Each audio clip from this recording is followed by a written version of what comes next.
savoir ce qu'il veut.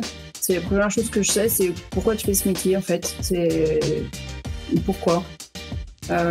Clairement, pourquoi tu es là et quelle est ta vision toi-même déjà sur du court, moyen, long terme.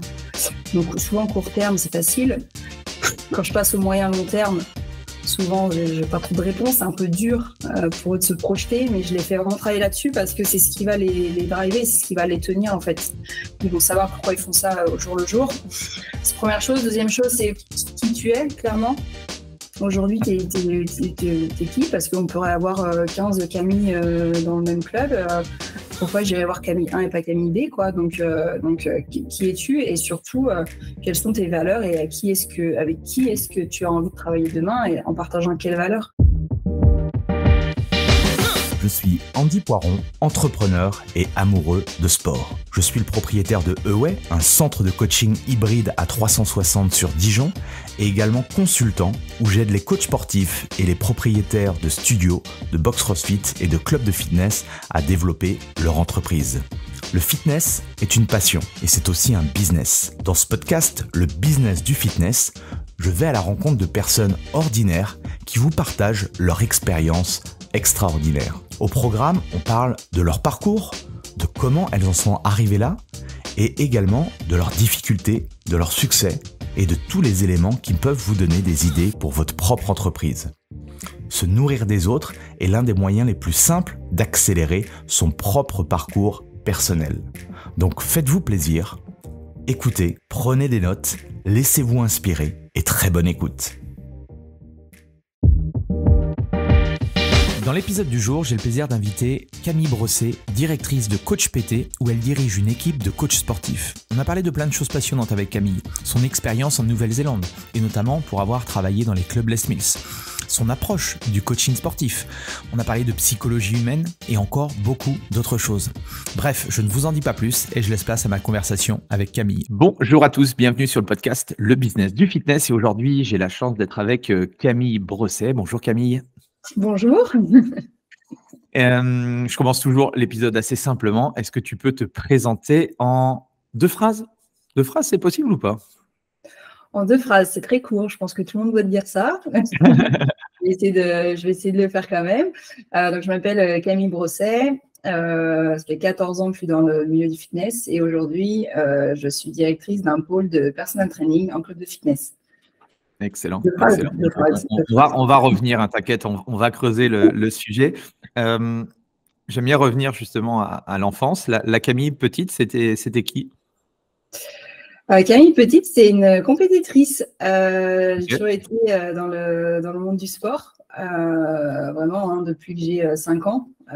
J'ai tout de suite mis les pieds sur un terrain de basket. Okay. Alors, pourquoi, je ne saurais pas dire.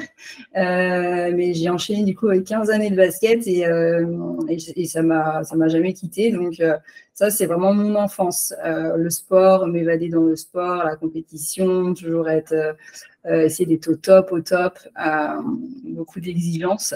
Et voilà, ça c'est Camille t'a poussé à être exigeante envers toi-même par rapport… Pas du tout, ok. Non, pas du tout. J'ai une maman qui n'est pas du tout sportive à la base, un papa qui faisait du rugby, mais vraiment pour le plaisir. Donc, ouais, je ne saurais même pas te dire de où ça vient, mais ça, c'est toujours quelque chose qui m'a porté vraiment l'envie de toujours aller au bout des choses et d'être au top du top, quoi. Ça, c'est un truc qui m'a toujours porté, ouais. Et tu as voulu vraiment faire aller loin dans le domaine sportif? Je suis quelqu'un qui a besoin beaucoup de bouger, toujours de nouveautés, de créer des nouvelles choses, d'innover. Et c'est vrai qu'en 14 ans de diplôme maintenant, je ne suis pas restée clairement 14 années dans la même structure. J'ai beaucoup bougé. Et ça, c'est quelque chose qui est important pour moi, ouais, bien sûr, de toujours innover, avancer et ce besoin d'aller chercher toujours des nouvelles choses, ouais, ça c'est clair. Et au niveau de tes études, est-ce que tu avais choisi un peu comme moi, je suis tombé par hasard dans le fitness. Est-ce que toi, comment tu as découvert le fitness? Ça a été quoi ton cursus? Écoute, comme toi, j'ai jamais été adhérente dans une salle de fitness. Ça me fait toujours rire quand je me rappelle de ça, mais j'ai jamais été adhérente. J'avais 18 ans. Je me souviens être au lycée, à pas trop savoir si le sport, mais quoi, à l'époque, c'était la licence TAPS, le truc le plus connu. Et puis, je me souviens, un ami au lycée qui avait une année d'avance sur moi, lui aussi est énormément versé dans le sport, me dit un jour, ah, mais moi, je suis rentrée dans une école, renseigne-toi, ça s'appelle le BPGEPS. J'ai dit, OK. Et du coup, je suis allée dans les, tu sais, dans les salons. Des métiers, là, tu sais, quand tu découvres des nouveaux métiers. Et puis, je suis tombée par hasard, du coup, sur ça, sur ce stand. C'était une école privée à Nantes, du coup. Donc, moi, j'ai fait un BPGEPS. Je me suis lancée là-dedans sur 2 ans, mais vraiment par hasard. Mais ce qui m'a attirée, c'était vraiment le fait d'encadrer, de former, d'éduquer des gens qui, du coup, je partais du principe s'ils venaient s'inscrire dans les salles de sport, c'est que vraiment, ils aimaient ça. Et c'est ce qui a fait la différence avec, pour moi, à l'époque, du coup, j'avais en tête le prof de PS, où je me souviens, dans ma classe, il y avait des élèves qui n'aimaient pas forcément le sport. Et c'est là où ça m'a fait vriller, c'est que je me suis dit, tiens, c'est vraiment ça que je veux faire, travailler, former, faire évoluer les gens, mais des gens qui ont vraiment voulu être là, en fait. Donc, voilà un peu comment je suis arrivée dans ce métier. Et du coup, Nantes, tu as passé où ton BP? Nantes, à l'IRSS de Nantes. Ah, bah figure-toi que c'est. Alors, moi, c'était à l'époque, je suis plus vieux que toi. J'ai fait aussi, du coup, ma 2e année, parce qu'à l'époque, c'était un brevet d'État, donc il y avait le 1er degré et du coup le 2e degré. Et j'ai passé ma 2e année à l'IRSS de Nantes. Donc, c'était un très bon souvenir. Bah, génial. Ouais. Ok. Et pour toi, le BPGEPS, c'était comment? C'est quoi le feedback là, après quelques années? Tu as apprécié? C'était quoi ton sentiment par rapport à tout ça? Le BPGEPS, c'était il y a longtemps. Et si je me remets dedans, c'était c'est une des seules fois où je crois que j'ai aimé étudier. Hein, avec les petites années que j'avais eues avant. Donc, moi, je n'ai jamais fait trop d'études. Hein. Vraiment, je suis sortie du bac, j'ai fait mes 2 ans de BP et puis je suis sortie dans le monde du travail. Mais ça a été vraiment 2 ans où, pour le coup, tu t'étudies vraiment dans ce que tu veux faire sur un sujet qui t'intéresse. Moi, j'ai eu 1 année de préparation. Ça se passait comme ça à l'époque. On faisait vraiment 1 année de prépa et puis après, on enchaînait sur 1 année complète pour passer la double mention. Okay. Et non, moi, j'ai beaucoup apprécié le fait, la première année, de faire des stages. J'ai été dans différentes structures. Et puis après, la 2e année, d'être en alternance sur une alternance, on était stagiaire, mais on avait 2 jours, 3 jours sur une structure. Et vraiment, ça m'a confirmé l'envie de faire ce métier de coach. Vraiment, à l'époque, je savais que j'étais au bon endroit, clairement. Ouais. Et du coup, tu sors de ton BP, tu es dans quel état d'esprit et qu'est-ce que tu fais? Parce que souvent, c'est un peu une fois que tu as ton BP, le diplôme, voilà, ok, tu as ton diplôme, mais et toi, c'était quoi? Comment tu as démarré? Moi, je sors de diplôme, je suis diplômée en juin, je cherche du boulot forcément et je trouve une saison. Ok. Parce que en juin, personne n'allait m'embaucher. En quelle année ça, du coup? C'était en 2010. Ok. Ouais, 2010. Donc ça va faire 13 ans. Et donc en juin, je suis diplômée en juin et je me dis, bon, ok, il faut que je travaille. Et en fait, je me mets à faire un peu tout ce que mes copains font, chercher une saison estivale. Coach de fitness en camping, beaucoup faisaient ça. Et je trouve. Club Med aussi. Enfin, moi, à l'époque, c'était beaucoup, beaucoup chercher le Club Med ou aller à l'étranger et tout, au soleil ou autre. Alors, pas Club Med pour moi. Je me souviens que c'était beau camping bien réputé. Je ne pourrais même plus trop dire le nom. Mais je me suis retrouvée à Montpellier, côté de Montpellier, au Grosjeroy directement. Et je me retrouve à faire 3 mois là-bas, une saison au soleil, le camping, donner les cours d'aquagym, les cours de fitness le matin, aller courir sur la plage et tout. Et j'en profite pour chercher du travail pendant ces 3 mois-là. Et du coup, je trouve du travail à Toulouse, enfin à côté de Toulouse. Et je me retrouve à travailler dans un moving. Je signe mon premier poste de 35 heures CDI en tant que coach sportif, du coup en septembre. Voilà.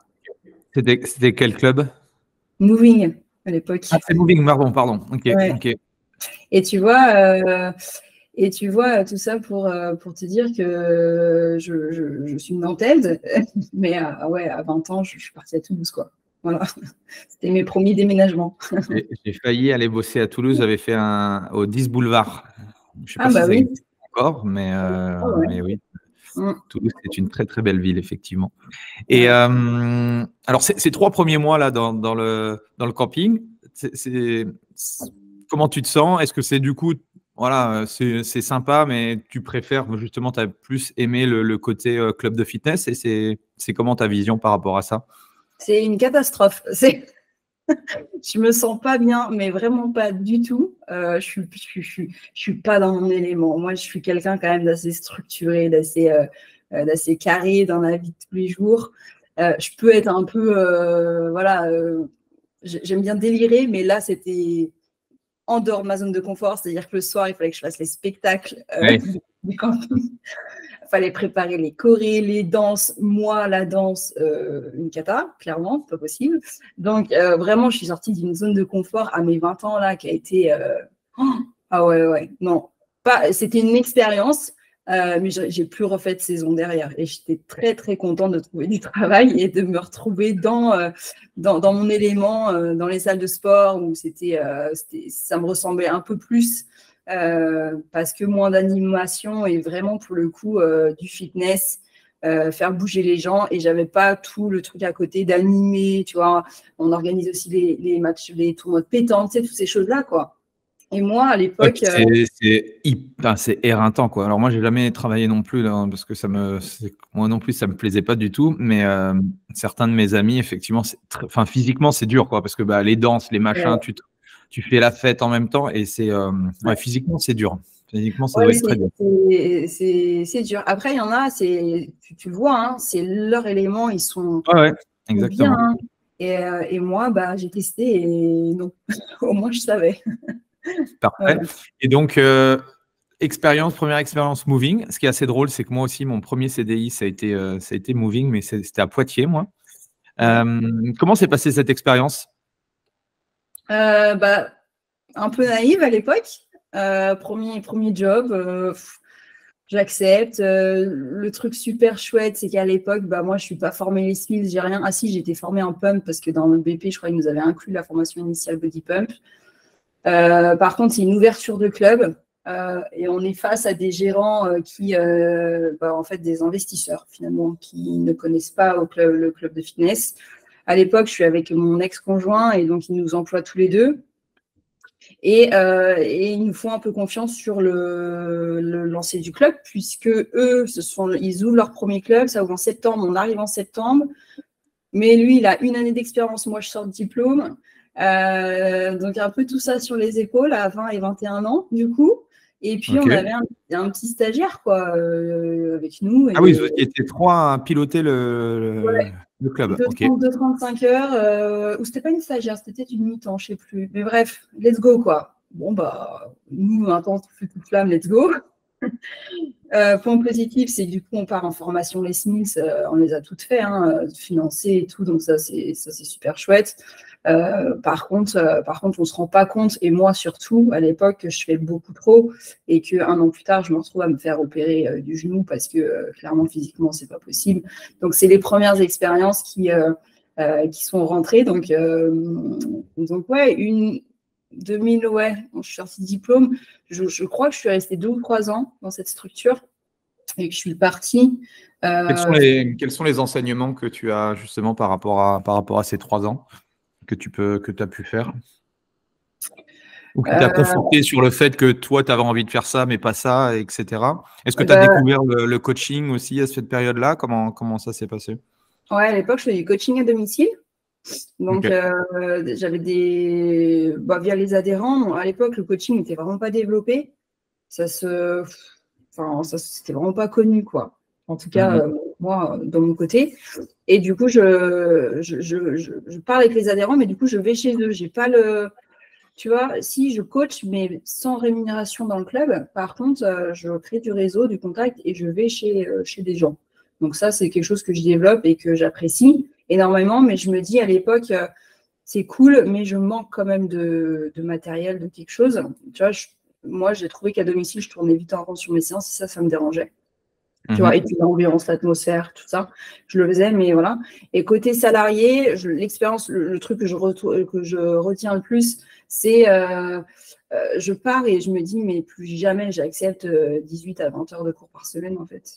J'ai beau avoir 20 ans, 21 ans, mon corps, à un moment donné, c'était trop. Voilà, donc je repars avec ça, je repars avec plein de formations plutôt cool. C'est ma première expérience, je suis plutôt contente. J'ai touché au coaching, mais je repars avec l'idée de, OK, le prochain job, je saurais dire non, je saurais dire stop, si tu veux, tu vois. Donc là, on est en 2013-2014 et du coup, c'est quoi la suite? On est en 2013 et 2013, je me fais opérer. Du coup, arrêt maladie, gros coup au moral. On m'annonce que je ne vais pas faire mon métier pendant 6 mois. Je me retrouve à vendre du coaching, du coup, à l'accueil du club de moving. Pas du vendre du coaching, pardon, vendre des abonnements. Parce que, alors pour le coup, je ne suis pas quelqu'un qui reste à rien faire. Donc, j'ai dit, j'arrête mon arrêt, mais par contre, vous me reprenez et je me mets à l'accueil. Et puis, donc, ils ont accepté, super sympa. Et puis, ça se passe mal à l'époque sur ce club. Ça finit par mal se passer parce que c'est tellement mal structuré. On est moitié coach, moitié manager, moitié vente à l'accueil. On ne savait pas trop. Du coup, ça me convient plus. Je me sens vraiment pas bien. Et puis, je me fais débaucher par quelqu'un, par Eric Robin, qui est à Orléans.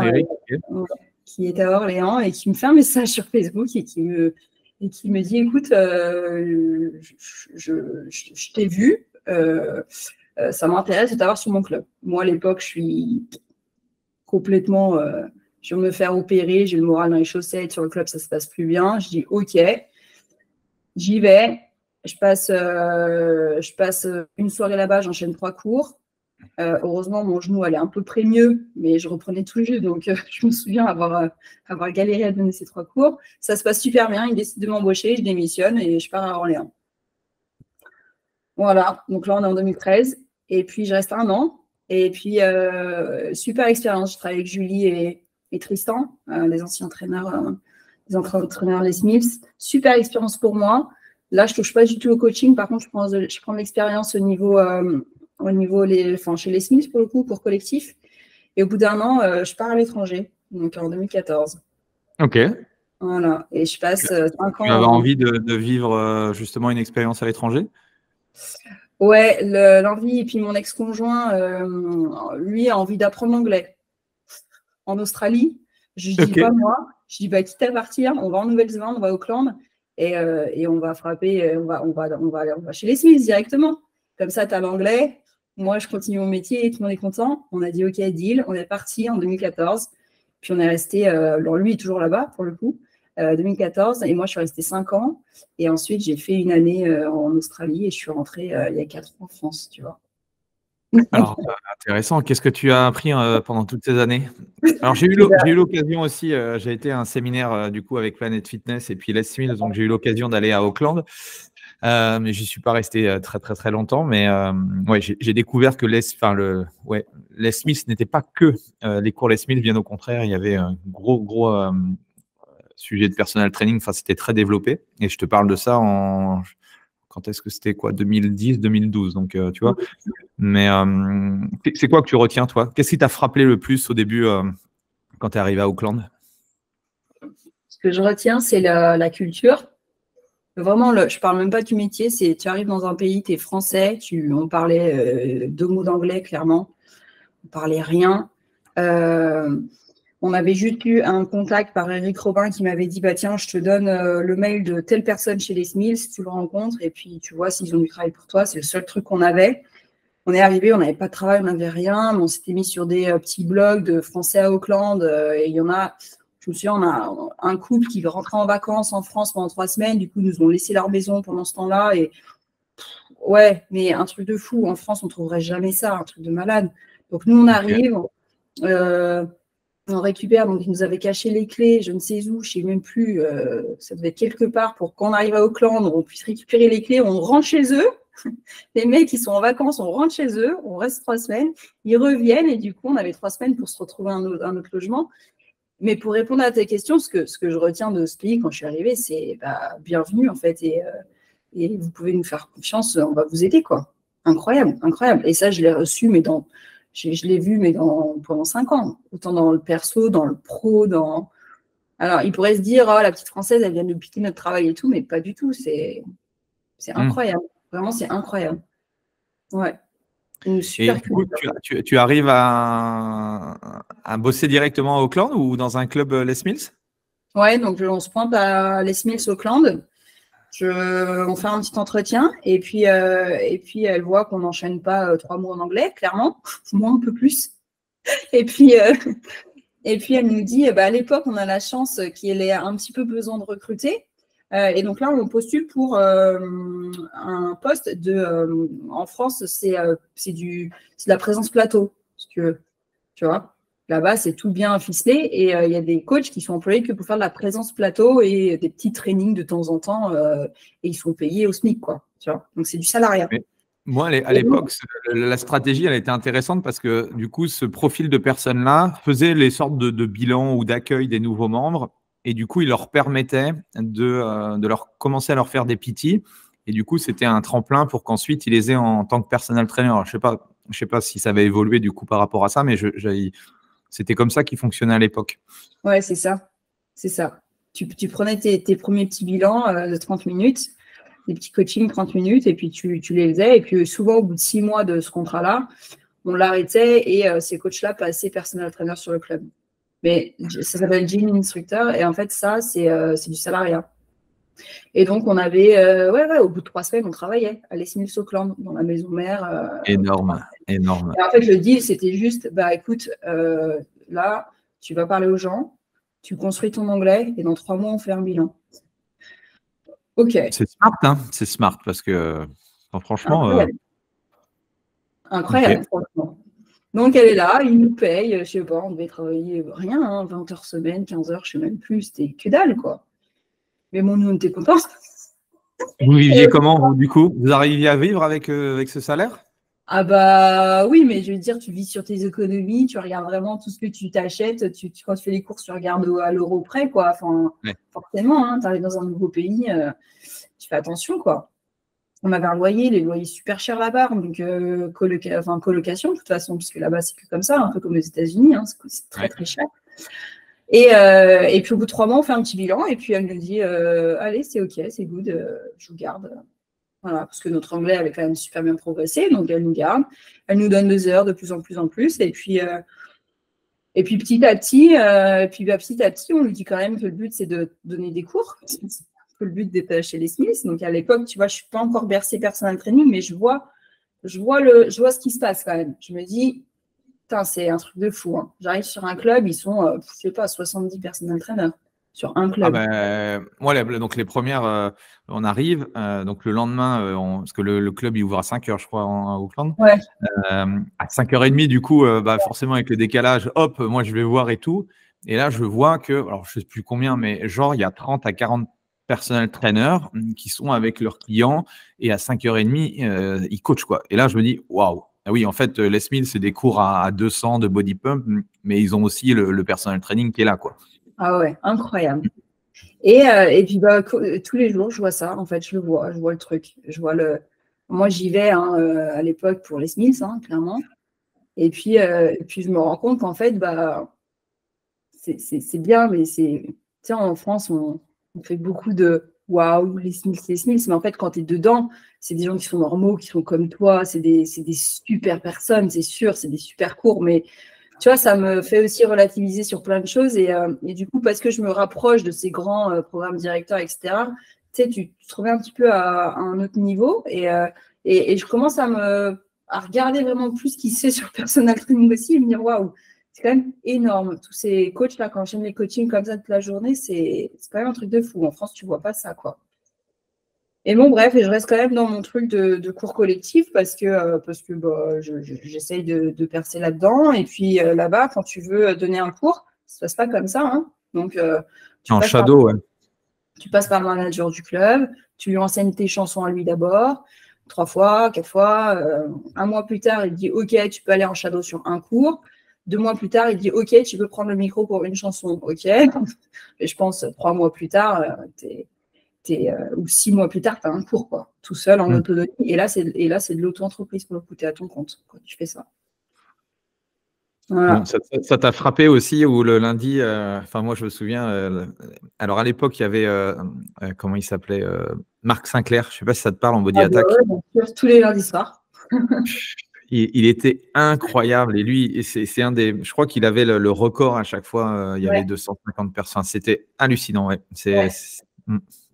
Et il a arrêté pendant que j'étais là-bas, donc je pense qu'il a donné ce cours pendant mes 3 premières années, et puis au bout Ah d'un ok. moment, il a Ouais, lâché. du coup, si c'était, oui, il était, parce que déjà à l'époque il avait, je pense, plus de 40 ans, donc il devait pas loin de la cinquantaine, non? Ah ouais, je ne saurais même pas te dire.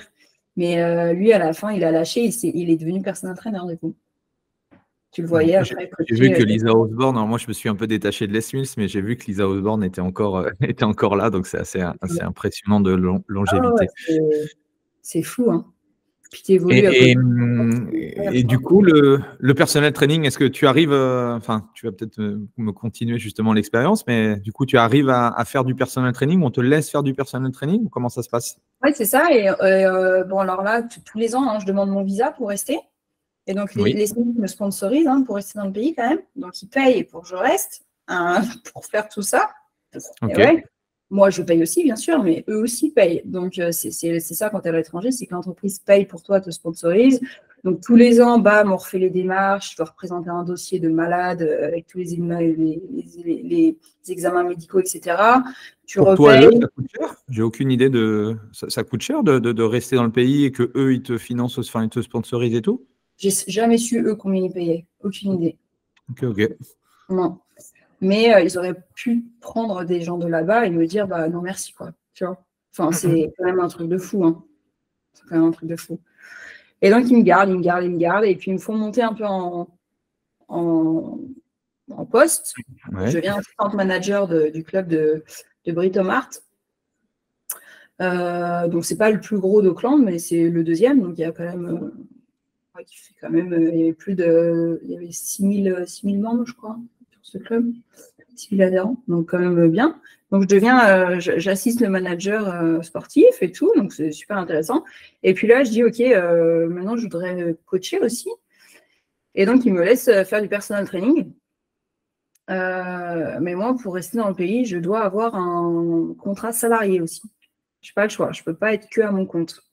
Ok. Et donc, je suis une des seules, enfin, je suis la seule, ils acceptent de me garder en tant que salarié, me faire un petit contrat salarié et me laisser développer le personal training à côté. Donc, incroyable. Et je fais ça pendant plusieurs années. Donc, pendant plusieurs années, j'ai 5-6 cours Les Mills par semaine où je vais dans les clubs Les Mills. Ok. Et j'ai mes clients à 5 h du matin, comme tu dis. Et j'ai mon petit contrat salariat qui me prend 10 ou 15 heures par semaine, je crois. Et tout combiné, bah, ça me fait enchaîner des journées de malade, mais une expérience de fou, quoi. Un truc de fou. Je me fais aussi coacher forcément par les plus grands, par Corey Bird, etc., parce que c'est des personal trainers là-bas et que vivre cette expérience est juste folle. Donc, j'ai changé pas mal de coachs là-bas, juste pour prendre de l'expérience et apprendre plein de choses, parce qu'ils sont quand même vachement développés sur la méthode de coaching, hein. Ils ont une approche complètement différente. Donc, super intéressant, tu vois, sur tous les points. J'ai fait un filming, du coup, en body combat. J'étais présenteur et c'est super chouette, tu vois. Au bout de 5 ans, tu te dis, OK, maintenant, je fais quoi? Et au bout de 5 ans, c'est soit je demande ma résidence et je reste dans le pays, parce qu'on me propose de postuler à un poste de manager aussi sur le club, là-bas. Soit, ça fait 5 ans, je rentre une fois par an en France, je vois ma famille et je prends la décision en fait toute seule de dire OK, je suis arrivée sur ce que je voulais voir dans ce pays et je tente autre chose. Et donc je pars en Australie et là je fais que du personal training pour le coup dans les clubs. Et je me forme un petit peu aussi en ligne sur la psychologie humaine, etc., via une école australienne, tu vois. Voilà, pour te faire le Donc, fil. ouais, Nouvelle-Zélande, qu'est-ce que tu as appris sur le personal training qui pourrait servir justement aux coachs qui nous écoutent? Quelles sont les choses qui t'ont fait un déclic parce que les coachs, déjà, c'est difficile en français de s'exprimer et de vendre du personal training. Comment une Frenchie, alors forcément, tu parlais beaucoup mieux la langue, mais voilà, comment on fait pour vendre du personal training alors que quelques années avant, on ne sait pas parler la langue? Comment tu t'y es pris? En fait, tu ne vends pas, quoi. Pourquoi ça marchait pour moi? Parce que c'est vrai que j'avais ma petite carte de visite sur le club où j'étais, on était 30 personal trainers. Je n'étais pas sur le plus gros, j'étais sur le deuxième, mais bon, 30 quand même, quoi. Donc, tu arrives dans le club, tu as 30 cartes de posées là, comme ça sur le mur, et d'un coup, il y a la petite Camille là, pourquoi moi, quoi, finalement. Et ce qui faisait que moi, ça marchait, c'est que j'étais extrêmement présente sur ce club-là, et les gens me voyaient déjà donner 2-3 cours dans ce club la semaine. Moi, j'aime beaucoup le contact humain pour le coup. Donc, c'est ça, en fait, qui je pense, a décroché mes premiers clients. C'est que c'est un peu mon point fort quand même, c'est d'être proche des gens quand ils s'entraînent sur le club. Je n'ai jamais été quelqu'un qui restait dans son coin. Donc, ça, c'est vrai que ça a été un gros point fort pour moi. Et puis, quand tu arrives sur le rendez-vous, déjà, tu as ton accent français. Donc déjà, tu gagnes 100 points à la minute, j'ai envie de te dire. Mais vraiment. Non, et puis après, je pense, moi, j'ai jamais été très commerciale. Par contre, c'est tout à l'authenticité et je suis vraie dans ce que je dis. C'est-à-dire que j'ai jamais vendu du rêve, j'ai jamais annoncé des trucs impossibles dans le coaching. Et puis, mon prix était raisonnable sur la prestation aussi, tu vois. C'est un ensemble, en fait. Ce qui fait qu'au bout d'un moment, la personne, elle prend confiance en toi, elle se dit, bah, j'y vais, en fait. Tu vois. Qu'est-ce que t'ont appris les personal trainers que tu as appris justement pour prendre de l'expérience par rapport à tout ça? Qu'est-ce qui t'a marqué le plus? La prise en charge clientèle. Vraiment. La prise en charge clientèle, c'est-à-dire que là-bas, ça marche parce que ils sont vus. Tu vois ce que je veux dire? En France, tu as besoin de vendre du coaching. Là-bas, tu n'as pas besoin. C'est-à-dire, alors si tes premiers clients, bien sûr, mais au bout d'un moment, ce qui fait que tu vas développer ton business, c'est ce que tu reflètes, en fait. Et, tu vois, et c'est ce que tu dégages quand tu es en coaching avec quelqu'un. Clairement, ceux qui cartonnaient, parce que bien sûr qu'il y en a qui ne cartonnent pas là-bas non plus, attention, je ne suis pas en train de dire que les 30 fonctionnaient, hein. Mais ceux qui marchaient, c'était ces prises en charge clientèle, c'est-à-dire que le client, il arrive, tu l'accueilles, il y en a, ils avaient des services de fou, quoi, tu vois, ils ne sont pas là assis à coacher, à Vachini, tu vois, ils sont là, ils sont présents, il y a un vrai, des trucs basiques, cons, hein, mais tu vois, il y a un vrai focus. Il y a une vraie trame dans leur coaching. C'est pas bon, tiens, je vais faire ça, tiens, je vais faire ça. Non, il y a vraiment une ligne directrice. C'est des échauffements qui sont carrés, avec de la mobilité, un truc de fou. Et puis une structure dans l'entraînement, si tu veux, tu vois que c'est structuré, que c'est lié, que c'est réfléchi, que c'est, tu vois, le tempo, ils sont très à cheval sur. C'est pas juste, allez, 1, 2, 3. Non, ils sont au tempo près, quoi. Tu vois, à l'amplitude près. Enfin, c'est une prise en charge folle, quoi. De personal trainer, quoi. Ah ouais. Non, mais vraiment, hein. C'est. Enfin, moi, c'est ce que j'ai apprécié, en tout cas. Pour ceux qui nous écoutent et qui sont un peu novices dans la pratique du personal training, tout à l'heure, Camille nous disait qu'il y avait 40 personal trainers. On pourrait se dire que comment justement faire sa place, et puis du coup il n'y a pas assez de clients pour le nombre de personal trainers. Détrompez-vous. Alors certes, le coaching est encore moins développé forcément en francophonie, même si ça évolue. Enfin, on voit que voilà, le coaching est de plus en plus présent dans les clubs. Mais dites-vous que plus il y a de personal trainers dans un club, mieux c'est, quoi. Souvent on se dit, et moi le premier au tout début, oh ouais, tiens, dans ce club-là, je vais y aller parce qu'il y a 2000 adhérents, il n'y a pas de coaching, je serai le seul, je vais être le roi du monde. En fait, pas du tout. Parce que quand tu démarres tout seul, c'est beaucoup plus difficile de lancer la machine. Alors que quand tu vois, typiquement, quand tu rentres dans le club et que tu vois tout le monde, enfin pas tout le monde, mais une grande majorité avec son coach, en fait, tu te dis, la norme, c'est d'avoir un coach, quoi. Et c'est ce qu'on essaye de faire, en tout cas en France, ça commence tout doucement à arriver. Enfin, je sais pas ta position par rapport à ça et du coup ton retour d'expérience par rapport à ça, mais c'est très clairement un atout, le fait d'avoir plein de personal trainers dans un club, quoi. Oh c'est clair. Alors, c'est encore dur de le faire comprendre. C'est pas toujours évident parce qu'aujourd'hui, du coup, je chapeaute tout ce pôle et j'implante des personal trainers dans les clubs. Mais c'est vraiment dur de le faire comprendre. Mais moi, parce que je l'ai vécu, j'en suis persuadée, en fait. Mais comme toute chose, si tu l'as pas vécu, tu le ressens pas de la même manière. Là, aujourd'hui, je m'occupe d'un club où ils sont 12 personnes entraîneurs dessus. Et ça y est, on me fait maintenant les retours comme quoi ça crée de la demande parce que 12 sur un club qui fait, il fait combien de mètres carrés, 2000, 2005, je crois. Bah, si tu veux, tu as toujours quelqu'un en train de coacher, tu vois. Tu as toujours un personal trainer en place, tu n'as jamais les 12 en même temps, mais tu as tout le temps quelqu'un en train de coacher. Et les gens, du coup, au bout d'un moment, jour 1, jour 2, jour 3, jour 4, jour 5, 6 mois plus tard, mais en fait, ici, on se fait coacher, quoi. Ok, tu vois. Et je rejoins complètement là-dessus, c'est que oui, ça crée un engouement de dire waouh, la plupart des gens ils font ça, ah bah vas-y, moi je vais faire ça alors. Et, ah oui, et ça c'est ouais, voilà, et ça c'est un peu comme le resto vide, le resto plein. Quand tu es dans un resto plein, tu as envie d'aller dans celui qui est bondé et pas celui où il n'y a personne. Ouais. Quoi. Donc, et puis je trouve que je le vois aussi au début. Bon, bien sûr, je suis partie de zéro. Il y a certains clubs où ils étaient là tout seuls au début. Bah, tu n'as pas le même entrain non plus pour le personal trainer, tu vois. Et là, quand tu sens qu'ils sont en équipe, ils communiquent entre eux, ils donnent des astuces entre eux. Tu vois, ils s'entraident. Tiens, je te donne celui-là parce que moi, c'est pas mon profil. Tiens, regarde, prends-le et fais-toi plaisir. Tu peux t'occuper de cette personne ou quoi. Ça, c'est aussi cool de venir travailler et de te dire, OK, j'ai une équipe avec moi. Je ne suis pas tout seul, indépendant. Je parle à personne, tu vois. Et il y a plein d'aspects, en fait. Il y a plein d'aspects. Il y a l'aspect pour les adhérents et pour vendre du coaching, mais il y a aussi se sentir épaulé et entouré d'autres coachs. C'est important, ça. C'est quoi les meilleures stratégies que tu as récupérées, que tu adaptes aujourd'hui sur le marché francophone, que ce soit en Nouvelle-Zélande ou en Australie? Comment les coachs, comment les personal trainers font pour trouver des clients, même si tu nous en as un peu parlé sur la Nouvelle-Zélande? Est-ce que tu as récupéré des trucs où tu t'es dit, ah ouais, putain, c'est vraiment pas con comme stratégie? Ouais, alors, c'est pas des trucs. Parce qu'il faut quand même reprendre le truc, le process néo-zélandais et l'adapter à la France. Attention, faut pas. Parce que c'est quand même deux cultures complètement différentes et les Français ne se lèvent pas à 4 heures du matin pour faire du sport. Donc. Ça, c'est sûr. Tu vois.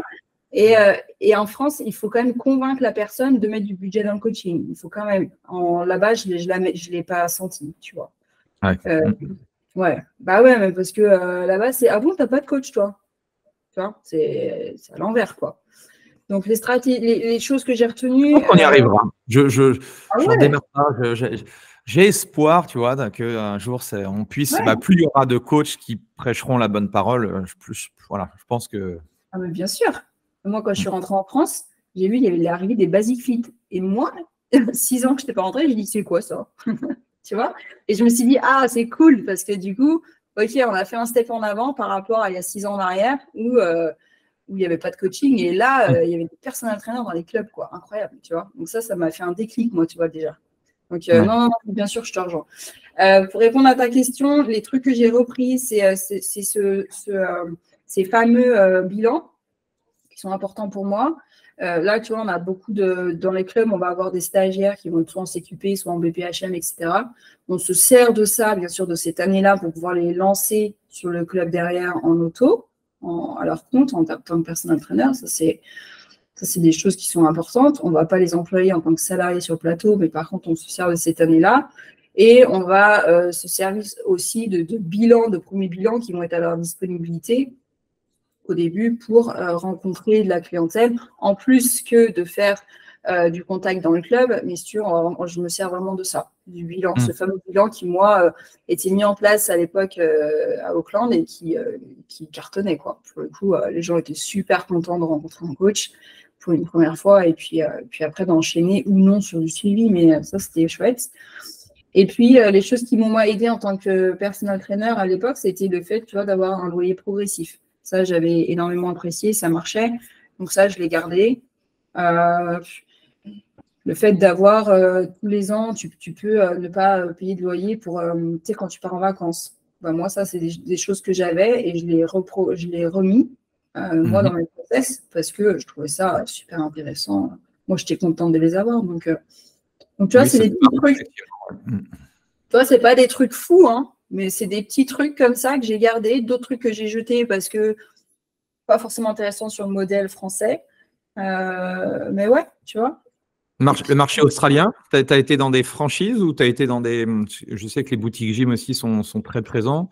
Ouais. Maintenant, voilà, je pense que dans les années où tu as été, ça commence à se développer.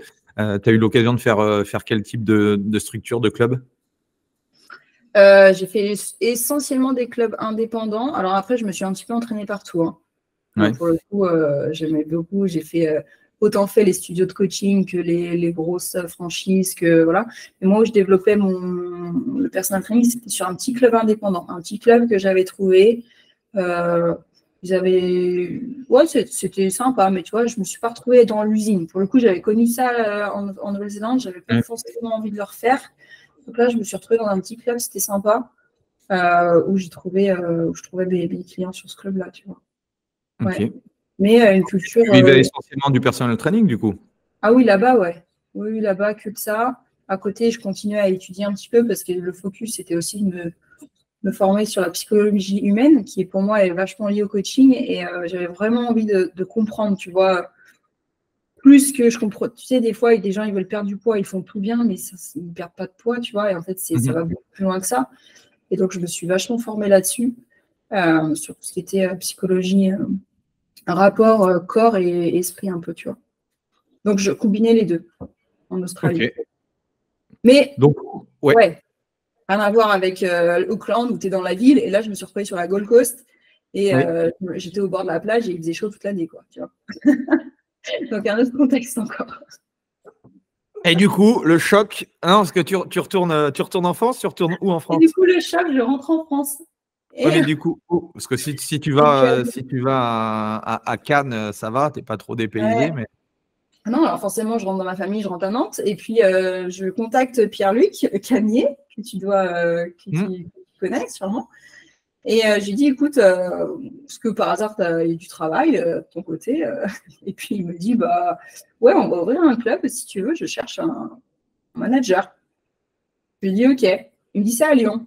Je dis, OK, j'ai jamais mis les pieds à Lyon. Donc, j'y vais, je rencontre tout le monde. C'est pas chiant, toi, en fait. Ouais, non, bah moi, ouais, voilà. Et il me dit, bon, bah, par contre, c'est pas à Lyon, c'est à 30 minutes de Lyon. Je lui dis, OK. Donc, en fait, je me retrouve à Meximieux, une toute petite ville, vraiment une toute petite ville, tu vois. Donc, tout ça pour te dire que le contraste est assez fort quand tu fais Nouvelle-Zélande, Australie, que tu te retrouves dans la campagne. Mais j'accepte le challenge parce qu'à l'époque, j'ai soit ça, soit j'ai aussi une proposition pour développer les clubs de Basic Fit à Bayonne. Donc, devenir head trainer et de se développer. Et je fais un entretien là-bas. Et je ne critique pas du tout leur modèle. Juste, moi, je ne matche pas du tout avec ces valeurs-là. Et du coup, j'ai le choix entre soit développer le personal training en attendant être manager du club, mais dans le but de développer le personal training, soit de partir chez Basic Fit, être trainer et développer. Et je match beaucoup plus avec les valeurs de la part fitness, du coup, c'est le club qui m'emploie, que Basic, tu vois. Okay. Donc, j'accepte de prendre un poste de manager, de redescendre, parce que je rentre en France pour développer le personal training, quand même. C'est quand même l'idée que j'ai en tête. Je rentre pas juste pour ma famille, je rentre vraiment pour développer ça en France. J'en ai pris plein les yeux et j'ai plus envie de garder ça pour moi. J'ai envie de faire avancer le pays là-dessus. Et donc, j'accepte ça. Et alors, ça se passe comment? Et bien alors, ça se passe bien. On est Covidé. Donc, c'est excellent. Ok, c'est la période 2020, d'accord. Non, mais je prends mon poste de responsable, de manager, on ouvre le club, c'est une ouverture de club, donc on ouvre le club, ça se passe super bien. Je commence à lancer 4 personal trainers sur 4 clubs, donc 1 sur chaque, tac, tac, tac, et bam, on ferme. On ferme, ok. Donc on ferme 3 mois, il recommence à se lancer, ça se passe bien pour les 4, heureusement, et on referme 8 mois. Donc, voilà. Et en fait, je profite de toute cette période de 8 mois pour consolider tout ce pôle. Je commence à faire plein de choses, à monter des process, recruter, etc. Et puis je lance vraiment, du coup, officiellement le personal training à la sortie du Covid, là. Et on lance, je ne sais pas combien ils étaient. Alors, on a commencé avec 4. Je ne sais pas, ils étaient peut-être 10 ou 15, quoi. Tu vois? 10 ou 15, du coup, j'en recrute beaucoup plus, forcément. En 8 mois, j'ai le temps. Hein. Et on a 6 clubs, je crois. Je fais ça sur 6 clubs. Et c'est que des appartes? Ouais. Ok. Et c'est quoi les modèles? Le modèle, c'est les indépendants ou c'est quoi le modèle que tu choisis? Indépendant. Ouais. Ah, Ok. c'est-à-dire pour qui tu parles? Pour les coachs? Ouais, indépendant. Ouais. Ok. Indépendant, full entrepreneuriat. Et comme je t'ai dit, un loyer sur le club, une aide, mon accompagnement, parce que c'est mon poste, du coup, full-time. Et puis let's go, quoi. Et ça commence comme ça. Et puis là, tu vois, 3 ans plus tard, bientôt, ils sont 50, tu vois. Ouais. Excellent. Donc une belle avancée. Alors maintenant 14 clubs, mais voilà, plutôt. Qu'est-ce que toi tu as appris du coup par rapport à ces 3 années? Beaucoup de choses. Alors le process, on les a mis en place, on les a travaillés, retravaillés, parce que moi, mon but aujourd'hui, c'est que tout le monde y trouve son compte, et j'ai pas envie que le club fasse de l'argent sur le coach, ou que le coach fasse de l'argent sur le club. Donc mon poste au début, c'était ça, c'était vraiment d'être neutre et que tout le monde s'y retrouve. Ça, c'était le plus important. On a stabilisé ça, on a trouvé les bons process, les bons chiffres pour que tout le monde s'y retrouve, et ça c'était nickel. Ça a pris du temps, mais maintenant c'est acté, c'est réglé. Qu'est-ce que j'ai appris? J'ai appris que les coachs avaient besoin énormément de formation, plus que ce que je pensais, mais vraiment beaucoup plus. Donc, j'ai monté au fil du temps des modules de formation qui sont intégrés du coup en interne avec nous. Et aujourd'hui, il existe une plateforme de formation. Donc, ils passent par cette plateforme de formation avant de se lancer dans le club. Ça leur permet d'être serein à arriver sur le club, tu vois. Voilà, et puis qu'est-ce que j'ai appris? J'ai appris que sur moi, si je te dois te dire un truc sur moi, parce que la limite, elle est dure, parce que moi, ma promesse, c'est de les accompagner vraiment au quotidien, tu vois. Mais ils ont aussi choisi d'être indépendants. Comment tu fais parce que je suppose que les clubs, c'est aux 4 coins où c'est centralisé quand même dans une région? Là, on est Auvergne-Rhône-Alpes. Ok. Ouais. Donc, le but, c'est de commencer à s'excentrer un peu. Là, c'est l'objectif maintenant. Au début, là, on n'est que sur une seule et même région. Je fais beaucoup de distanciel, tu vois. Je vais faire pas mal de visio, WhatsApp, etc. Je me déplace sur les clubs si besoin, mais beaucoup de distanciel. Mais ma promesse, avant tout, c'est l'accompagnement. C'est vraiment ma promesse. C'est-à-dire, oui, tu es indépendant, mais je te promets de t'accompagner et d'être là pour chaque question que tu auras, quoi. Et au début, un peu trop, du coup. Donc, tu vois, si je dois apprendre quelque chose, ils ont choisi d'être indépendants, quand même de garder et de l'assumer, tu vois, jusqu'au bout, le fait de te responsabiliser, d'être à ton compte et quand même pas reposer ton business sur les autres, tu vois. Ça, c'est un truc qui, des fois, a été un peu borderline dans le sens où tu n'es pas salarié et c'est important d'être responsable jusqu'au bout de ce côté-là. Je ne sais pas si c'est clair. Tu vois. Voilà. Je savais pas que l'appart fitness avait structuré, que tu avais structuré ou des choses comme ça. Basic Fit a poussé ce type de modèle-là. Il y en a d'autres qui justement essayent de copier ce modèle. Et qu'est-ce qui fait, ça m'a toujours surpris. Moi qui suis issu des clubs de fitness du coup et qui ai lancé le personal training dans les clubs où j'étais, qu'est-ce qui fait selon toi qu'on externalise le personal training et que le club n'internalise pas justement le personal training? C'est-à-dire que les coachs ne soient pas salariés du coup et développent le coaching au sein même du club. Alors moi, je me bats tous les jours pour ça. Hein. Attention. Hein, tu vois. Non, mais en fait, moi, tu vois, c'est la. Ouais. C'est toujours la. Je te rejoins. Là, dans le modèle, si tu veux, à part, je sais pas, le loyer d'un club, je sais pas, de toute façon, je vois entre Basic Fit, 400, 800, ça dépend un peu, mais tu peux gagner que des loyers, quoi, tu vois, si tu veux. Et je me dis que, j'essaye de leur faire comprendre aux managers de club que, alors certes, ça demande forcément beaucoup plus de travail que simplement de dire à des coachs indépendants de venir, mais bon.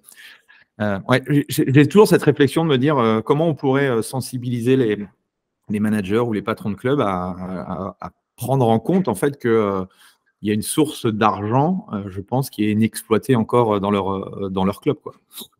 Ouais, bah tu vois, c'est des débats que j'ai encore eu avec un gérant de club il y a 2 jours et encore ce matin. Et c'est intéressant parce que c'est constructif, tu vois. Et moi, j'aime beaucoup débattre sur ça parce que et c'est clairement les mots, bah oui, mais aujourd'hui, moi, mes coachs, ils font du coaching sur leur temps de travail et c'est rentable pour moi. Et pourquoi est-ce que j'irais mettre du personal training, etc., etc. Ce qui va, en fait, ça rajoute quand même de la qualité et de la plus-value sur le club. C'est-à-dire que dans ton club, il va y avoir de la vie, il va y avoir quand tu vas faire visiter ton club et que quelqu'un va venir, tu auras toujours quelqu'un sur place. Déjà, tu auras toujours un coach. Et ça ramène quand même de la plus-value, de la qualité. Ça va fidéliser clairement ta clientèle. Alors, je ne dis pas qu'on va fidéliser 50% de la clientèle, mais ça n'empêche que c'est un petit noyau de clients qu'on est en train de fidéliser. Et puis, à un moment donné, le problème du salariat, c'est que si tu veux continuer à faire de la volumétrie sur la vente de coaching ou quoi que ce soit, en fonction du modèle économique du club et du business plan aussi, il y a un moment donné, tu vas être bloqué parce que tu ne vas pas pouvoir non plus embaucher en illimité. C'est-à-dire que les charges salariales, etc., elles sont quand même énormes, alors que l'indépendant va coûter 0 là-dessus. Et au final, ils vont faire le même travail. Tu vois ce que je veux dire? Si tu veux, je ne sais pas, moi, un club qui vend du coaching à l'accueil, et c'est le club qui encaisse tout, mais c'est le salarié qui fait le coaching. C'est bien, mais il faut qu'il y ait le staff derrière. C'est-à-dire que si tu veux vendre 100 coachings par mois, ok, est-ce que tu as le staff pour vraiment aller répondre à ça? Si oui, tant mieux. Et si tu fais plus, bah, peut-être que ça va te créer, je ne sais pas moi, de l'attente, 2 semaines d'attente, 3 semaines d'attente, 4 semaines d'attente, tu vois. Alors que si tu as la possibilité d'avoir le staff qui va suivre la croissance de ton club, sans payer de charges salariales, j'ai envie de te dire que c'est tout bénef. Tu as un loyer qui rentre, et puis en plus, tu as une prise en charge clientèle qui est juste magique, quoi. Tu vois. Et puis le coach, il est content, il n'est pas tout seul dans son studio avec des charges qui sont beaucoup plus folles. Et puis il a tout le matériel qui est déjà là, la clientèle, le marketing, etc. Donc ouais, voilà. Tu vois, je ne sais pas si je réponds bien à la question, mais… Si, mais en fait, oui, tu as la vision différente du coup de la mienne en me disant que, pour moi, le club, s'il avait… alors, forcément, ce que tu partages sur le fait que s'il y a trop de coachs, tu peux pas, au bout d'un moment, c'est difficile d'employer, je sais pas, 10 personnes à temps plein parce que forcément, c'est le jour où il n'y a plus de coaching et que tu as tes personnes en CDI, c'est compliqué. Mais tu gagnes, en tout cas, en termes de chiffre d'affaires ou autre, tu pourrais faire un plus gros chiffre d'affaires si tu avais tes coachs qui étaient… c'est ça, en fait, c'est la relation. Alors après, il faudrait voir effectivement sur le nombre si c'est plus intéressant d'avoir que des indépendants qui payent juste un loyer. C'est sûr que tu partageais là sur le fait qu'il y ait 12 coachs qui payent un loyer. C'est clair que pour le club, c'est intéressant, forcément. Effectivement, il y a un seuil de rentabilité à aller chercher. Ça, c'est clairement la discussion que j'ai eue avec un gérant de club.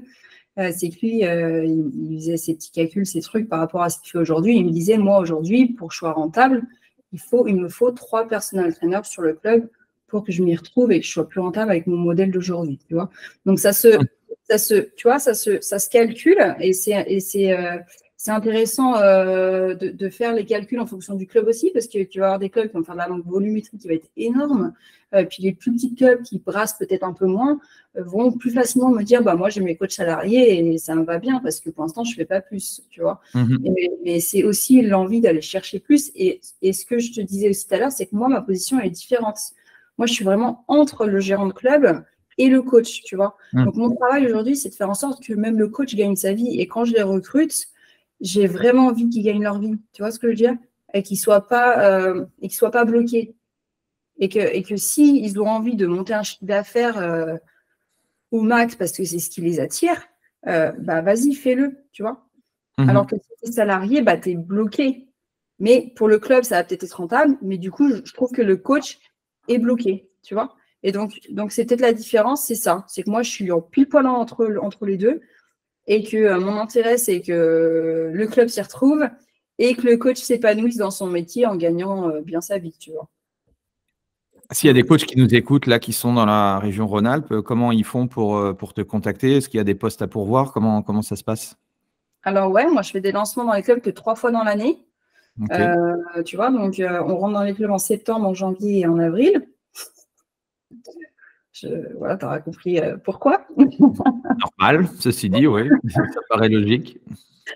On a un Instagram qui s'appelle Coach PT, Coach Personal Trainer. Okay. Où on a un site internet également où ils sont tous référencés dessus et ce site permet aux gens aujourd'hui de pouvoir trouver le coach le plus proche de chez eux dans un club de fitness. Okay. Et donc on les référence eux sur ce site et également on a une page de recrutement sur ce site, donc coach-du6pt.com, et sinon sur Instagram tout simplement. Les recrutements en ce moment ils s'unissent là mi-février pour un lancement en club au mois d'avril et c'est tout le temps comme ça. Prochain recrutement, c'est en juillet pour le mois de septembre, ensuite novembre pour janvier. Ok, excellent. Bon, voilà. je mettrai les détails en description. C'est quoi ta vision, toi, dans les années à venir du coaching? Plus grand encore. Hein. Tu vois, moi, j'aimerais qu'il y ait J'aimerais que les coachs puissent gagner leur vie correctement. Je crois que c'est ce qui me... Tu vois, c'est ce qui me... C'est intéressant. Tiens, par rapport au nombre de coachs, tu as combien du coup de coachs au total là aujourd'hui? 50. Est-ce que tu pourrais nous donner une moyenne du chiffre d'affaires qu'ils arrivent à réaliser? Alors, j'ai de tout. Tu sais, sur les 50, là maintenant, j'en ai qui sont hybrides. C'est-à-dire qu'ils sont mi-salariés, 15-20 heures dans nos structures à donner des cours co. Puis à côté, il faut le personal training. Donc, forcément, ils ne vont pas faire le même chiffre d'affaires que quelqu'un qui est à 100% là-dessus.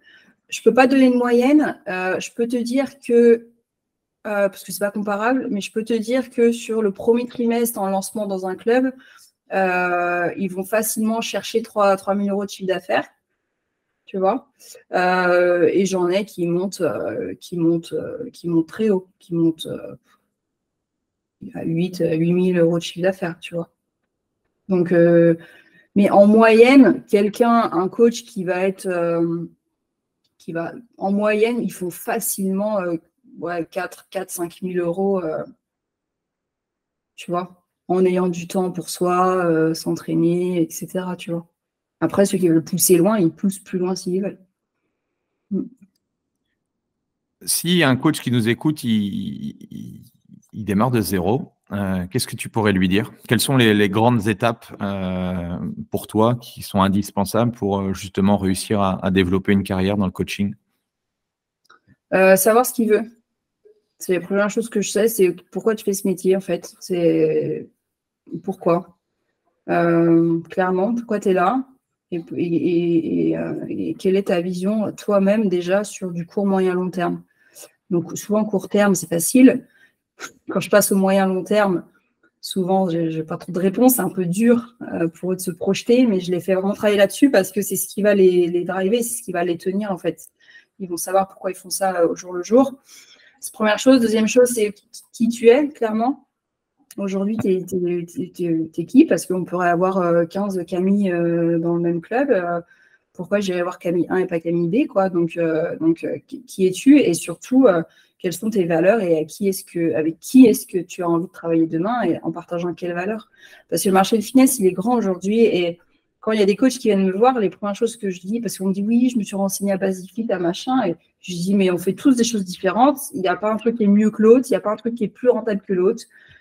Par contre, on n'attire pas tous les mêmes clients, la même clientèle, on n'a pas tous les mêmes valeurs. Il y a des clubs aujourd'hui, tu vas avoir des prestations de cours collectifs, de piscine, de boxe, de trucs, et tu en as d'autres où tu n'as rien et tu n'as que de la muscu. Donc, c'est juste des structures différentes. Il y a des studios de coaching aussi. C'est juste, OK, qui tu es, avec qui tu as envie de travailler. Et une fois que tu es aligné avec ça, et pourquoi tu le fais? Une fois que tu es aligné avec ça, si tu es au bon endroit, ça marchera, il n'y a aucun problème. Ce n'est pas une question de vente, vraiment pas. Tu nous as parlé tout à l'heure que tu te formais à la psychologie humaine. Qu'est-ce que tu as appris justement de la psychologie des gens qui pourrait servir justement aux coachs par rapport à leur métier? L'émotionnel est très, très important. Tout ce qui est facteur peur, stress, etc. Ils ont tous peur de se lancer, tout le monde. C'est normal, j'ai envie de te dire. 90% des coachs que j'ai rencontrés, ils m'ont dit j'y vais, mais j'ai peur. Bah oui, mais heureusement que tu as peur.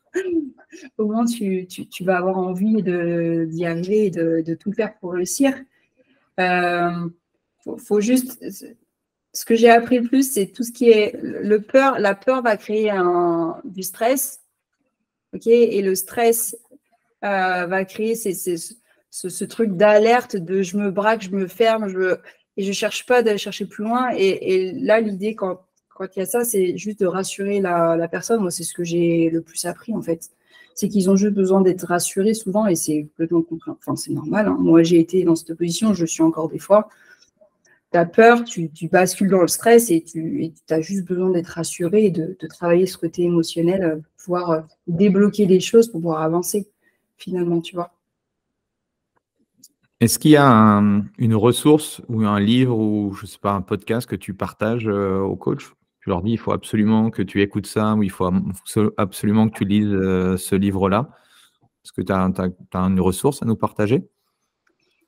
J'ai pas mal, ouais. Alors, attends, il faudrait que je te retrouve les titres. Là, tu me poses une petite colle.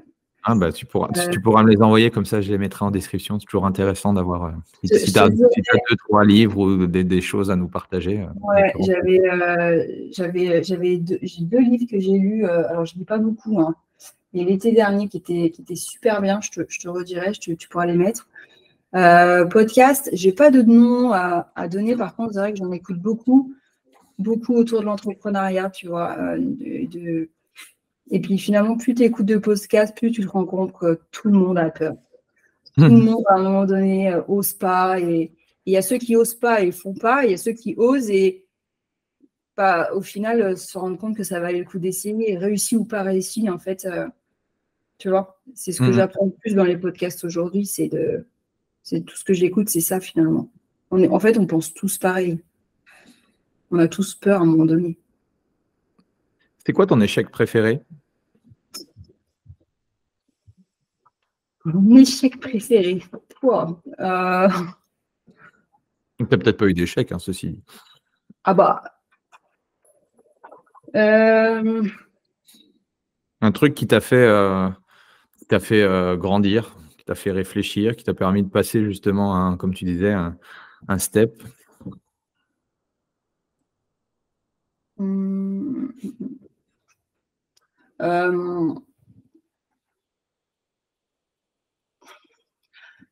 Quand j'étais en Nouvelle-Zélande, alors c'est lié perso-pro, je me suis séparée de mon ex-conjoint, donc pas facile à l'époque, au bout de 7 ans de relation.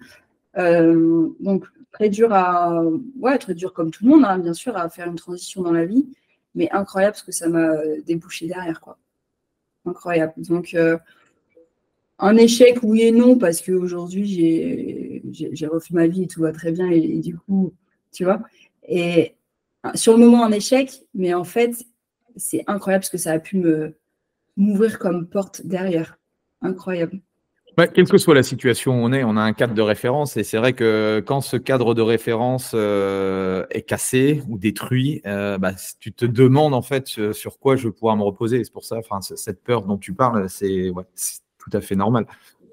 Et après, comme tu disais, il y a ce fameux stress, mais ce stress aussi, ça peut être. Alors pour beaucoup, c'est un stress qui paralyse justement, qui nous paralyse par rapport à des actions, mais il y en a d'autres qui se servent de ce stress-là pour le bonifier et puis aller de l'avant, quoi. Alors c'est facile à dire comme ça, hein, mais c'est vrai que cette peur, elle est aussi normale et on en vivra tous des hauts, des bas, que ce soit dans notre vie privée, dans notre vie professionnelle. Les femmes et le coaching. Je fais beaucoup de formations et j'ai toujours. Alors peut-être que j'attire plus d'hommes que de femmes. Est-ce que les femmes se développent dans le personal training? Comment toi, par rapport à ce que tu vois, par rapport au coach que tu as, est-ce qu'il y a autant de femmes que d'hommes dans le personal training ou il y a? Non, c'est une galère. C'est une galère. C'est une galère. Franchement, toutes les femmes qui nous écoutent, franchement, lancez-vous parce que je pense que vous avez des opportunités. Tu vois, peut-être qu'elle n'ose pas, je ne sais pas. Mais pourtant, ouais, j'adorerais avoir plus de femmes, tu vois. Tu vois, ne serait-ce que pour le podcast, bah ouais, si je fais le ratio, ouais, j'invite plus d'hommes que de femmes. Alors, bon, on me donne des fois des noms, des contacts et tout, mais qu'est-ce qui fait selon toi? C'est quoi? C'est cette peur aussi de… Franchement, c'est une question que je me pose. Je me dis, mais pourquoi en fait? Enfin, après, à l'étranger, je le retrouvais aussi. Tu vois, donc, c'est pas forcément. Mais tu vois, je passe beaucoup dans les écoles. Et après, je me rends compte aussi dans les promos BP, il y a majoritairement des hommes. Tu vois, aussi. Donc, forcément, quand tu sors d'école, bah, tu te retrouves avec des coachs forcément beaucoup plus hommes. Là, pour le coup, je sais pas. Je peux pas. Je sais pas ce qui. Non, aucune idée. Faut faire un appel. C'est une question que je me pose aussi. Je me dis, mais pourquoi pas plus de femmes, quoi? Ouais. Bah, venez, écoutez, on vous attend. Parce que souvent, dans les clubs, on me dit, moi, je voudrais bien, mais je voudrais une coach femme. Ah oui, oui, c'est normal. Voilà. Et des fois, bah, quand on a une, c'est cool, mais j'en ai pas une sur tous les clubs. Ouais. C'est quoi ton ambition, Camille? Tu partageais, c'est quoi ton why à 5-10 ans? Tu vas arriver où? Mon why à 5-10 ans. Mon why à 5-10 ans, alors j'ai la vie perso forcément et pro que j'aimerais jumeler au mieux avec un super équilibre à ma manière, à ma vision. Tu fais encore du personal training? Je t'ai pas posé la question. Non. Non. Je me dédie vraiment au développement maintenant sur les clubs. Mon why, c'est vraiment comme je te disais tout à l'heure, il y a trop de gâchis, je trouve, dans le métier de coach. Quand je vois tous ceux qui sont diplômés et qui finalement font ce métier, ça me fait mal au cœur. Donc, tu vois, j'ai vraiment envie de donner espoir et de dire, et de créer ça, de dire aux coachs, vous pouvez réellement vivre de votre métier et faire votre passion, tu vois. Alors après, on sait tous qu'on ne va pas faire ça pendant 40 ans, sûrement pas, mais j'aimerais qu'ils puissent au moins en vivre une partie, tu vois, pendant quelques années quand même, et leur permettre de le faire correctement. Ça, c'est un truc qui est pour moi super important, tu vois. Après, pour les clubs, bien sûr, mais moi, dans le fond, c'est vraiment aider les coachs là-dessus. C'est louable, très bien. Est-ce que tu as un message du coup à faire passer à tous les coachs qui nous écoutent? Le message que je peux dire, c'est que s'ils sont déjà lancés, si vous êtes déjà lancé et que vous avez vraiment, vraiment envie de se faire ce métier et que ça ne se passe peut-être pas comme vous voulez pour l'instant, de s'accrocher et de vraiment chercher toujours le pourquoi, qu'est-ce qui fait que ça ne marche pas vraiment, tu vois. Et puis à celui qui voudrait se lancer mais qui lui n'ose toujours pas le faire, faut y aller parce que de toute façon, que ce soit demain ou dans un an, la peur, elle sera toujours là, ça ne changera pas le problème. Donc, il faut vraiment y aller. Mais après, s'ils veulent venir me voir avec plaisir, je pourrais les aider là-dessus. Mais dans tous les cas, il faut y aller. Celui qui est lancé, qui ne marche pas comme il veut, faut chercher pourquoi, qu'est-ce qui se passe, qu'est-ce qui fait est-ce que je suis à la bonne place, est-ce que je ne suis pas à la bonne place, etc. Qu'est-ce que je fais, qu'est-ce que je ne fais pas.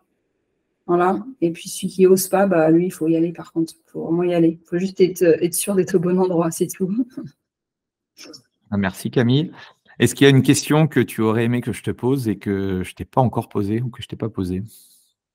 Bah, pour le coup, non. Non, on a fait le tour. Ouais, mais je trouvais que c'était super sympa, super constructif. Je pense que oui, c'était en tout cas pour ceux qui ont écouté, je pense qu'il y a plein de pépites. Moi, c'est toujours intéressant ces échanges-là et il y a plein de choses du coup, tu vois, que je vais noter après notre training et qui me donnent des idées. Donc, je pense que voilà, c'est aussi l'objet du podcast, c'est donner des idées, inspirer les autres. Donc, merci du partage, merci pour tout ce que tu as fait pour le personal training. Au plaisir de se voir peut-être un jour en vrai. Ouais. Je vais faire le salon là, du fitness à Lyon. On a un petit stand et tout, donc avec plaisir. Alors, il y a peu de com du coup. Alors, je ne sais pas, c'est quand le salon à Lyon? Le 22, 23, 24 mars. 22, 23, 24 mars. Ok, Ouais, bon, et je puis, vais regarder. puis je ferai le Fitex aussi cette année, donc c'est l'occasion de peut-être se rencontrer, tu vois. On se verra du coup au Fitex, mais peut-être je vais regarder pour Lyon. Super, super, super. Bah, merci bien. Je mettrai, alors si vous voulez connecter avec Camille, bon, je pense que vous tapez son prénom et son nom, vous le trouvez sur Google, hein, mais je le mettrai dans la description de l'épisode sans aucun souci. Merci Camille pour tout, merci tout le monde. Pensez à mettre un petit 5 étoiles à l'épisode, un petit commentaire sympa pour Camille. Les filles, si vous nous écoutez, lancez-vous dans le personal planning. Honnêtement, voilà. Et puis, on se retrouve la semaine prochaine pour un nouvel invité. Merci tout le monde. Merci à toi. Voilà, c'est fini pour aujourd'hui. J'espère que l'épisode vous a plu. Merci d'avoir passé ce moment en ma compagnie. Deux petites choses avant de vous quitter. Si vous cherchez les notes de l'épisode ou que vous voulez tout simplement me contacter personnellement, allez sur mon site andypoiron.com. Donc tout attaché, www.andypoiron.com. Vous trouverez toutes les informations nécessaires. Et dernière chose, et c'est la plus importante pour moi, si vous voulez m'aider à promouvoir ce podcast, eh bien vous mettez un avis 5 étoiles sur Apple Podcast. Si vous regardez cet épisode sur YouTube, eh bien pensez à liker et à vous abonner à ma chaîne YouTube et pensez à en parler autour de vous, pensez à en parler à vos amis ou à vos collègues dans le fitness. Ça permettra véritablement à ce podcast d'avoir beaucoup plus de visibilité. Voilà, en tout cas, merci, à très vite pour le prochain épisode.